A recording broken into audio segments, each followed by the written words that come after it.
Écrire un article, éviter le plagiat. Donc ça, c'est le thème de la présentation. On va passer à travers 5 points. Le premier point, c'est sur la définition. Le deuxième point, c'est sur les types de plagiat. On parlera des différents types de plagiat. Le troisième point, c'est sur l'épidémiologie, un peu des études qui existent à ce sujet. On parlera ensuite de l'impact et on terminera par la prévention et éventuellement, s'il y a des questions, on pourra y répondre.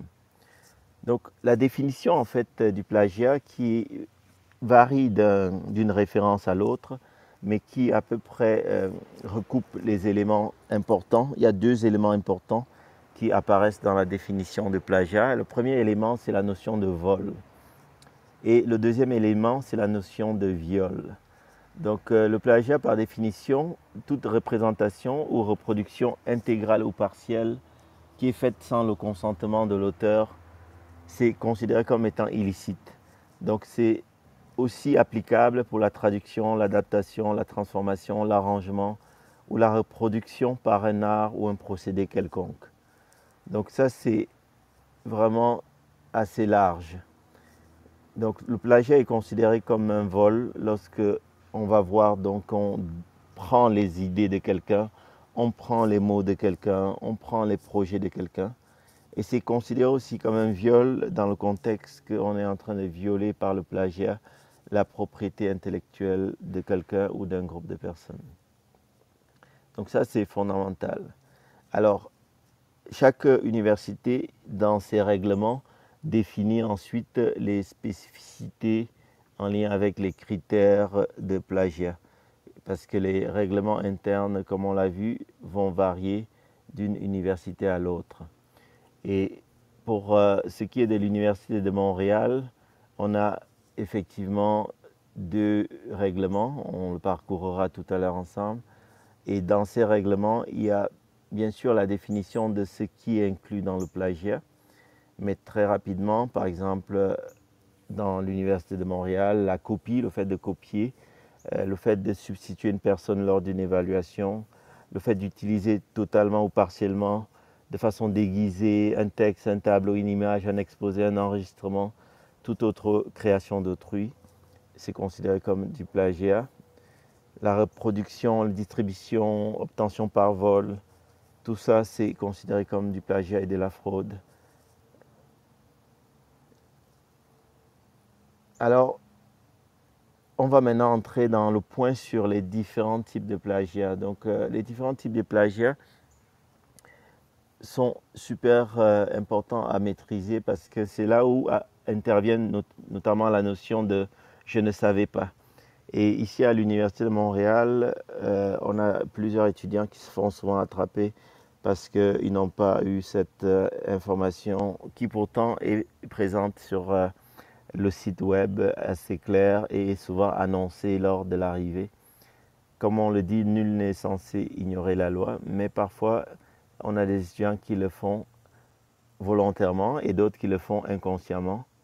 Donc il y a plusieurs types de plagiat. J'en ai ici mentionné 6. Le premier type, c'est le copier-coller. C'est aller prendre dans un document en ligne, sur Internet, ou dans une bibliothèque, ou dans un manuscrit, un rapport, le travail d'un ami, un collègue, faire du copier-coller. Donc ça, c'est du plagiat. Donc on va prendre des morceaux de texte ou un bout entier. Ensuite, il y a un deuxième type qui est le plagiat en mosaïque. On va prendre des petits morceaux par-ci, par-là et coller dans son document, dans son travail, dans son rapport, dans son article.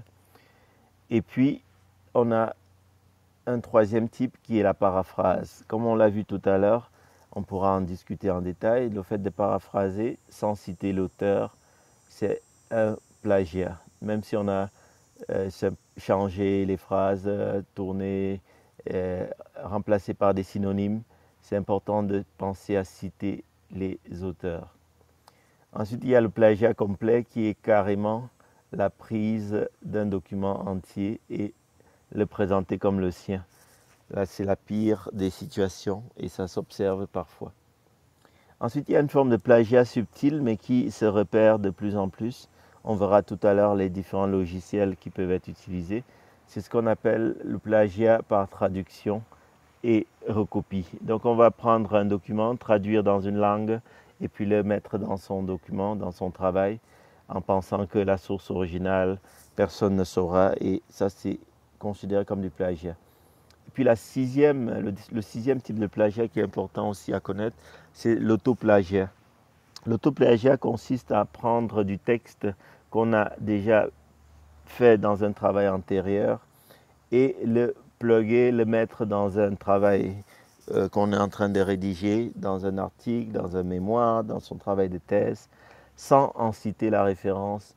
Même si c'est vous qui avez écrit le texte à la base, c'est considéré comme de l'autoplagiat et c'est punissable aussi. Donc ça peut se voir dans la section, si on prend le cas d'un article, ça peut se voir dans la section introduction, ça peut se voir dans la section méthode, ça peut se voir dans la section discussion. Donc ça peut être partout. Donc c'est important de vous citer si vous avez le sentiment que ce que vous avez publié auparavant mérite d'être rementionné. Donc c'est important. Donc il y a Karima qui mentionne, ici aux USA, ça fait partie du cursus, on a un module sur Responsible Conduct for Research. Super intéressant justement, on verra donc dans la section de prévention qu'il y a beaucoup de choses qu'on doit faire et nous, en tant qu'enseignants, il nous incombe la responsabilité d'apprendre justement aux étudiants qu'il y a des choses qui existent, il faut aller les récupérer, toutes ces plateformes-là, et c'est super important. Donc merci Karima. Alors, ensuite, on va donc parler de données épidémiologiques globales. Et pour ce faire, je vais vous citer 3 articles. Et à chaque fois que je vais vous les citer, je vais vous mettre le lien. Et ça va être super intéressant parce qu'à partir de ce lien-là, vous allez pouvoir identifier l'article que j'ai cité. Et puis, éventuellement, vous allez pouvoir récupérer l'article, le lire, vous l'approprier. Et puis, autour de vous, sensibiliser vos collègues, vos proches, vos collaborateurs et éventuellement, pour ceux qui ont des étudiants, sensibiliser vos étudiants. Donc, le premier article, c'est un article qui a été publié en 2018. C'est un travail qui a été fait en Afrique, des auteurs qui proviennent de plusieurs pays différents, donc Afrique du Sud, Royaume-Uni, Croatie, ont analysé les données à partir d'une plateforme qui est super intéressante, dont on parlera aussi. C'est une plateforme qui référence les différents journaux qui sont faits et produits en Afrique. Et ces journaux ont différentes thématiques. Donc sur cette plateforme, on a des thématiques qui peuvent concerner par exemple l'agriculture, les sciences aquatiques, la santé, l'histoire. Donc c'est vraiment au terme scientifique très large. Ce n'est pas uniquement la médecine, c'est vraiment très large. Donc la plateforme s'appelle African Journals Online. Et les auteurs, qu'est-ce qu'ils ont fait? Ils ont identifié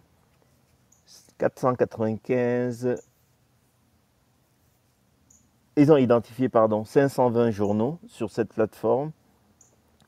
Et dans ces journaux, ils en ont exclu 79 pour des raisons variables. Notamment, une des raisons, c'était parce que certains journaux n'avaient pas publié d'articles en 2016 lorsqu'ils avaient commencé leur travail de recherche. Ils ont exclu certains journaux parce que ça ne concernait pas la santé. Ils ont retenu au final 100 journaux sur la thématique santé biomédicale. Donc c'est vraiment les journaux autour de la santé. Et ce qu'ils ont fait pour chaque journal, ils ont identifié 5 articles publiés dans ces journaux, sauf quelques journaux qui n'avaient pas des publications plus que 5 par an. Et dans ce cas-là, ils en ont pris 2 ou 3. Et au final, ils sont arrivés avec un total de 495 articles. La question de recherche, c'était quelle est, pour cette cohorte de données, la proportion de plagiat. Donc, pour la première question, c'était celle-là. Ensuite, la deuxième question, qui était ciblée autour des journaux, est-ce qu'il y a des politiques de plagiat qui sont clairement énoncées? On verra tout à l'heure que c'est une des missions des journaux, de pouvoir donner aux auteurs les grilles ou les critères pour éviter le plagiat. Donc ça, c'était le deuxième objectif.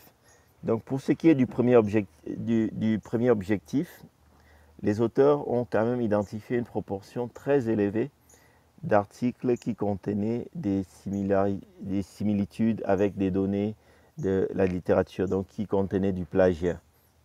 Donc 28% avaient à peu près moins de 10% de similitudes. 41% avaient de 11 à 20% de similitudes avec des données d'autres articles, donc pouvaient comporter du plagiat. 21% avaient entre 20 et 30% de similitudes. 7% des articles avaient jusqu'à 40% et 3% de 41 à 50% de similitudes. Donc quand même assez important comme résultat de voir que effectivement dans cette cohorte, on a jusqu'à 63% d'articles qui ont des preuves de plagiat. 63%, c'est énorme. Et parmi eux, il y avait 17% qui avaient jusqu'à 4 ou 6 phrases textuelles qui ont été copiées d'ailleurs. Donc c'est super élevé. Le deuxième critère, le deuxième objectif qu'ils avaient les chercheurs de ce travail, c'était de voir les politiques des journaux. Et sur les 100 journaux identifiés, ils avaient donc comparé les journaux avec des éditeurs commerciaux et des éditeurs non commerciaux. Mais globalement, ça tournait entre 20 et 30% seulement de ces journaux qui avaient des politiques éditoriales assez claires. Et 8% qui avaient une définition du plateau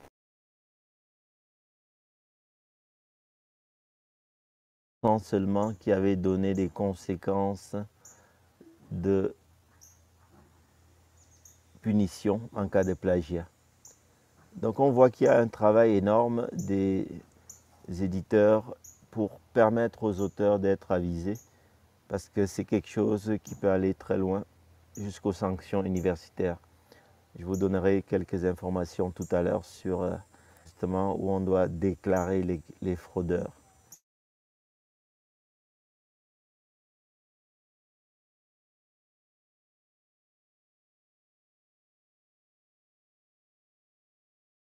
La référence que je vais vous donner, c'est une référence là aussi que vous allez pouvoir copier et puis vous lirez l'article. C'est un travail qui a été fait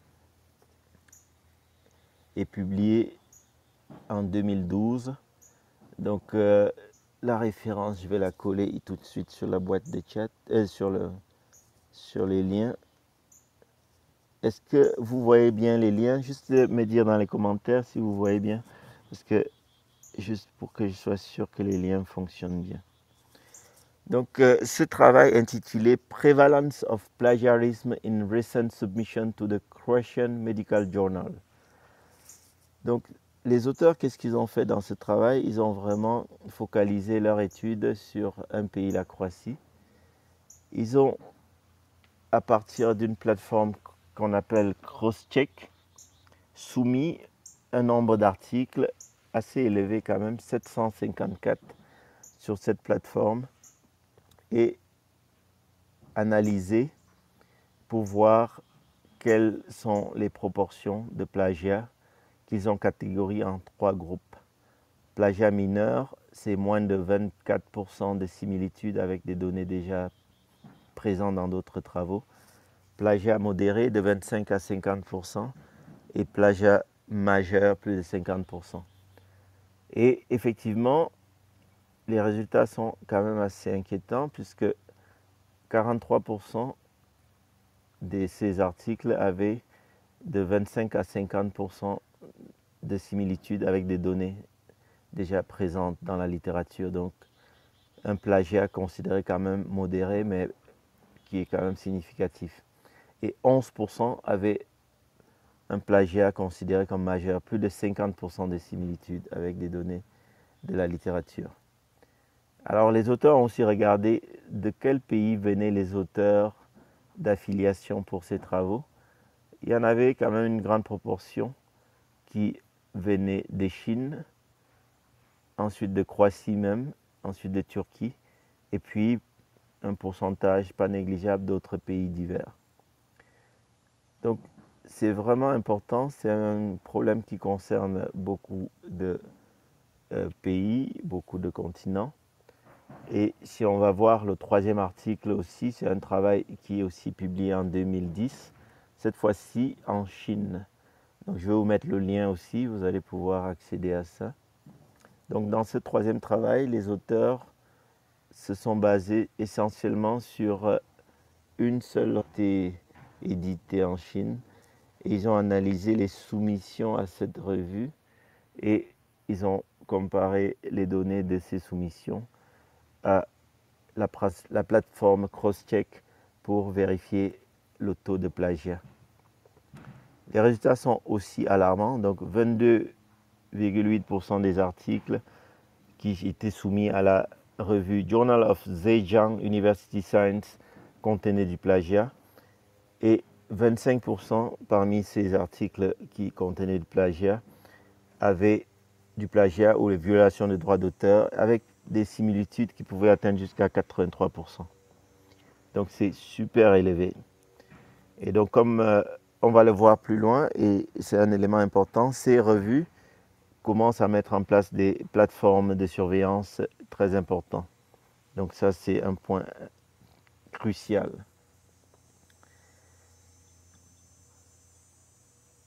Parlons maintenant de prévention. Donc qu'est-ce qu'on doit faire? Qu'est-ce qu'on va faire pour éviter cela? Il y a deux niveaux de prévention. Le premier niveau, c'est l'information. Donc informer, sensibiliser les étudiants.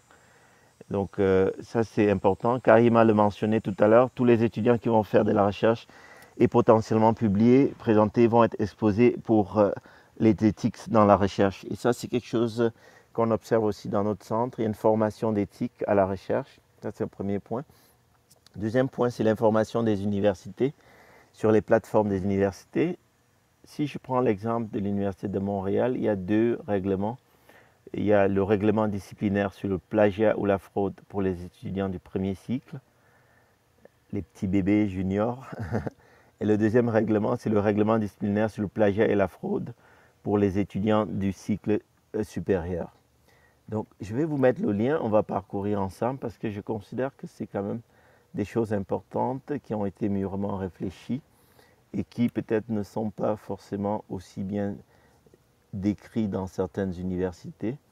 Donc je vous le mets le lien, vous allez pouvoir ensuite le parcourir. Donc si on prend le deuxième règlement, donc celui des cycles supérieurs, donc ça c'est le règlement pour les étudiants qui ont déjà terminé le premier cycle. Donc il y a plusieurs articles. Le premier article, c'est déjà le champ d'application, c'est les étudiants des cycles supérieurs, mais ça s'applique aussi, par exemple, à différents travaux, donc que ce soit les travaux dirigés, les exposés oraux, les rapports de stage, mémoire de maîtrise, les devis de recherche qu'on appelle protocole de recherche, les thèses de doctorat, etc. Donc ça s'applique à tout ça. Donc je vous ai mis le lien, vous allez pouvoir accéder. Donc si on va chercher l'article 1.2, qu'est-ce qui constitue le plagiat ou la fraude? Donc le fait de copier, de substituer une personne lors d'une évaluation, exécuter par une autre personne lors d'une évaluation, utiliser totalement, partiellement ou déguiser texte, tableau, image, sollicitation, offre, échange d'informations, le fait de faire de l'autoplagiat, donc ça c'est considéré comme du plagiat dans cette université. Et si on va maintenant à l'article 2, c'est les sanctions. Donc en matière judiciaire, on dit que prévenir, c'est guérir. Donc ici, afficher clairement les sanctions est un facteur majeur de prévention parce que les étudiants voient jusqu'où ça peut aller. Première sanction, c'est la réprimande. Ça veut dire tirer les oreilles. Donc on prend l'étudiant dans une pièce, on le convoque, on lui dit voilà, c'est pas bien ce que tu as fait. Il y a un comité de plagiat qui rencontre l'étudiant et on l'écoute, on entend sa version, mais on le dispute. Donc ça, c'est la réprimande. Deuxième élément, c'est on lui fait refaire l'examen qui a été plagié. Donc c'est la reprise de l'activité. Donc ça c'est une deuxième. Ensuite, l'inscription de la mention abandon avec obligation de reprendre le cours, le séminaire, le rapport de stage. Donc ça va dans ces notes, dans ces dossiers. Le fait d'avoir une mention abandon, ça peut influencer le CV. Ensuite, selon la gravité du plagiat, puisque chacun de ces points A, B, C, D, E, F jusqu'à Q, parce qu'il y a jusqu'à Q différentes punitions, différentes sanctions. Chacune de ces sanctions a une gravité différente. Par exemple, l'attribution de la note F pour l'examen, le travail ou l'activité. F, c'est vraiment la note, c'est pire, c'est vraiment très très bas. Donc ça, c'est une des punitions. Ensuite, la reprise de l'examen. Donc ça, c'est une des punitions aussi. On l'oblige à reprendre son mémoire, reprendre l'examen, reprendre son travail de thèse. Ensuite, autre punition, refus du mémoire ou de la thèse. Donc ça, c'est possible. Ensuite, on entre dans des punitions un peu plus sévères ou suspension et d'exclusion. Donc, on peut suspendre l'étudiant à s'inscrire à un cours, un séminaire. On peut l'exclure définitivement du programme concerné. On peut le suspendre de cours, séminaires à l'université pendant plusieurs trimestres. Et ça, c'est des durées qui peuvent varier selon la sévérité de la faute. Ou faire une exclusion de l'université qui peut aller à une exclusion définitive de l'université si la fraude a été très sévère. Donc ça, c'est la pire des scénarios. Et pire que ça, c'est le retrait du grade, du diplôme, du certificat ou de l'attestation. Donc on peut retirer tous les diplômes qui ont été décernés. Donc vous voyez jusqu'où les sanctions peuvent aller, ça peut aller très très haut. Donc avis aux jeunes, avis aux étudiants qui publient, c'est majeur, on ne blague pas avec ça. Et je dis ça parce que beaucoup d'étudiants viennent d'Afrique, arrivent par exemple à Montréal ou au Canada en général, et certains se font attraper simplement par le fait qu'ils ne savaient pas citer les sources comme il fallait. Et il y en a plusieurs comme ça qui n'ont pas eu cette information. Donc j'insiste beaucoup sur ça parce que c'est dommage, comme on dit, nul n'est censé ignorer la loi, mais il faut savoir où trouver cette loi. Et là, je vous ai mis le lien, vous allez pouvoir consulter et éventuellement voir par rapport à ce qui se fait dans vos universités. Ensuite, toujours dans le domaine de la prévention, les revues médicales aussi ont des règles qui sont très très claires. Et là, je veux vous mettre les règles qui sont éditées par une revue que j'appelle, la revue s'appelle Gastroentérologie. C'est la revue phare de la discipline, mais j'attire votre attention sur le fait que ce que vous allez voir est présent dans plusieurs autres revues. Donc avant de soumettre vos articles à ces revues, vous allez prendre le soin de regarder les consignes aux auteurs. Et dans cette grands éléments, et en particulier ici, pour le point sur le plagiat, c'est assez clair. Donc qu'est-ce qu'ils disent? Ils disent les revues, si on détecte du plagiat ou du duplicata. Le duplicata, c'est quoi? C'est de soumettre votre article à deux revues en même temps ou de soumettre un article qui a déjà été publié par ailleurs. Écoutez bien, donc si on détecte ça lors de votre soumission, on va faire plusieurs choses. Première chose, on va donner une sanction à chacun des auteurs. Donc vous avez une responsabilité en tant que co-auteur si jamais on vous met dans un article parce que vous pouvez hériter aussi des fautes des autres auteurs. D'ailleurs, on le dit et on ne le dira jamais assez, le rôle de co-auteur, c'est que vous endossez la responsabilité. Donc c'est important de lire l'article. Vous ne pouvez pas être co-auteur simplement parce qu'on a mis votre nom. Ça endosse votre responsabilité. Donc première chose, donc on va envoyer une lettre aux auteurs. Donc ça c'est la première chose que la revue va faire. Vous envoyez une lettre en disant que on a fait tourner votre article dans un logiciel anti-plagiat et on a détecté qu'il y avait beaucoup de choses qui ne sont pas conformes à l'éthique. Donc ça, c'est une lettre d'explication. Ensuite, une lettre pour vous tirer les oreilles pour le futur. Ensuite, une lettre à votre institution, votre employeur, aux organismes financeurs. Donc vous voyez, ça peut aller jusque-là. On peut mettre en place dans le journal, ils peuvent mettre en place dans le journal une information, une publication comme quoi il y avait de la fraude. Un refus d'accepter toute soumission pouvant aller de 1 à 5 ans. Et puis, votre nom est envoyé à une plateforme qui s'appelle Office of Research Integrity. Je vais vous mettre le lien tout à l'heure.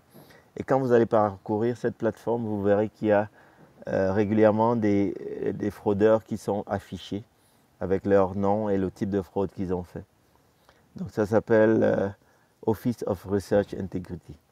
Donc ça c'est un exemple pour le journal qui s'appelle Gastroentérologie.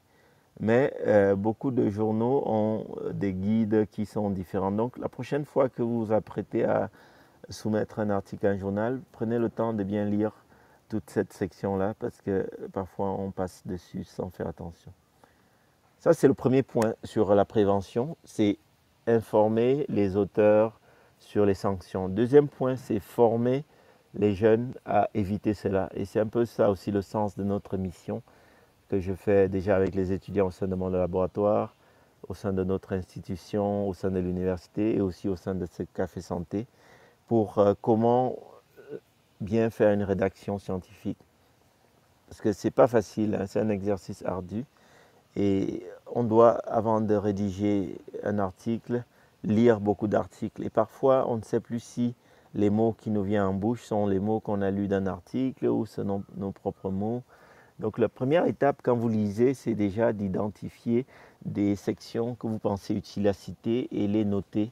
Donc vous pouvez vous créer un document pour vos citations, les flécher, les surligner, en tout cas mettre en place un système que vous saurez que telle chose vous allez citer, soit dans le background, la section introduction, soit dans la section discussion. Comme vous le savez, dans les résultats, on ne met pas des références puisque dans les résultats, c'est des résultats bruts. Les références, c'est soit dans la section introduction, soit dans la section méthode, parce que si vous avez utilisé des outils de mesure qui ont été créés par d'autres, il faut les citer. Donc ça, c'est important dans les méthodes et finalement dans la discussion. Donc première chose comme conseil, donc, c'est de noter lorsque vous lirez vos articles, de noter les choses que vous pensez importantes à citer. Ensuite, deuxième chose qui est importante, c'est de veiller à ne pas simplement faire du paraphrasage par synonyme, mais paraphraser de façon intelligente. On verra tout à l'heure un exemple pour effectivement voir comment on peut le faire. Je vous montrerai un exemple. Ensuite, troisième chose, c'est effectivement important de penser, si vous avez des travaux antérieurs qui ont été publiés, donc évitez l'auto-plagiat. Donc l'auto-plagiat, c'est une erreur classique et c'est important de le mentionner parce que votre auto-plagiat peut provenir par exemple de votre thèse qui est quand même un travail qui est publié, même si ce n'est pas publié au sens classique des publications, c'est quand même un travail qui figure dans les bases de données. Et les logiciels anti-plagiat, on va le voir tout à l'heure, c'est des logiciels qui peuvent aller chercher dans certaines bases de données qui stockent des milliers de thèses à travers le monde. Donc pensez à ça, évitez l'auto-plagiat. Et puis le quatrième élément, c'est justement la possibilité d'utiliser ce type de logiciel pour s'assurer qu'on n'a pas fait du plagiat par erreur, par accident. Et à ce moment-là, faire tourner votre document dans le logiciel. Donc il y en a plusieurs. Il y a un qui s'appelle Turnitin, qui est un logiciel anti-plagiat. Il y en a un qui s'appelle Grammarly, qui est associé d'ailleurs avec le correcteur Grammarly qui s'intègre sur Google quand vous faites utiliser Google. Et donc ça s'intègre à ça. Il y a un qui s'appelle Compilatio. Donc pour chacun de ces plateformes, je vais vous mettre les liens aussi. Comme ça, vous allez pouvoir consulter et puis éventuellement voir lequel. C'est sûr que comme tout logiciel, ce qui est logique, hein, ils ont développé des outils, ils ont investi de l'argent et ça leur coûte cher, donc c'est payant, hein.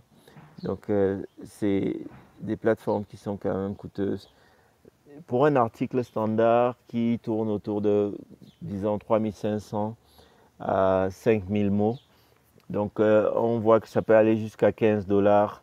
Par exemple, pour Scribe, c'est jusqu'à 7500 mots, 15 $. Donc sur d'autres plateformes, ça peut être plus coûteux. Donc je vous mets les liens au fur et à mesure, vous allez pouvoir les copier et puis éventuellement si ça va trop vite dans le replay, vous pourrez revenir dessus et les identifier. Donc le premier que j'ai mis le lien, c'est Eternitin, le deuxième c'est scribe.com. Ensuite le troisième que je vais vous mettre c'est Grammarly pour pouvoir aussi voir comparer, voir si vous avez offre. Donc c'est vraiment important. Ensuite, le quatrième s'appelle Compilation.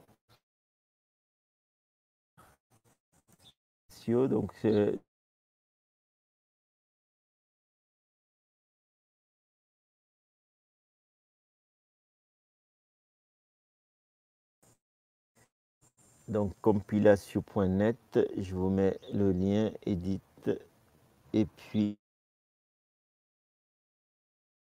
récupérer le lien. Donc ça, c'est le quatrième élément. Et puis finalement, le cinquième élément qui est important pour éviter de se prendre les pieds dans du plagiat, c'est aussi finalement la relecture soigneuse et aller voir les références. Parce que ça, c'est une erreur à la fin. On a tellement travaillé sur le travail qu'à la fin, on ne pense pas à relire et puis aller voir les références, si ce qu'on a mis comme citation correspond exactement à la référence, parce que les logiciels anti-plagiat vont vous coincer si vous n'avez pas mis la bonne référence par rapport à l'endroit où vous avez cité. Donc, pour maintenant, la plateforme qui correspond à le mur d'affichage des prisons, des prisonniers. Donc cette plateforme-là, il faut la connaître parce qu'on ne souhaite pas que vous y retrouvez un jour, mais c'est important de voir les misconduites parce que savoir qu'est-ce que les mauvais chercheurs font vous permettront aussi de voir que parfois c'est des dangers qui ne sont pas forcément intuitifs et on se fait attraper. Donc je vous mets le lien, ça s'appelle Office of Research Integrity. Si vous allez sur ce lien, vous allez voir qu'il y a différents chercheurs qui sont identifiés. Par exemple, si vous allez dans la section Misconduct Case Summary pour 2022, vous voyez, il y a un cas Brantoni, Shen Xiu, Jared Stewart, Jiang Janina. Donc ils ont tous leur nom, leur affiliation, ce qu'ils ont fait, etc. Donc ce n'est pas uniquement du plagiat parce que là aussi il y a la notion de fraude scientifique sur ces plateformes. Donc vraiment, c'est important. C'est important.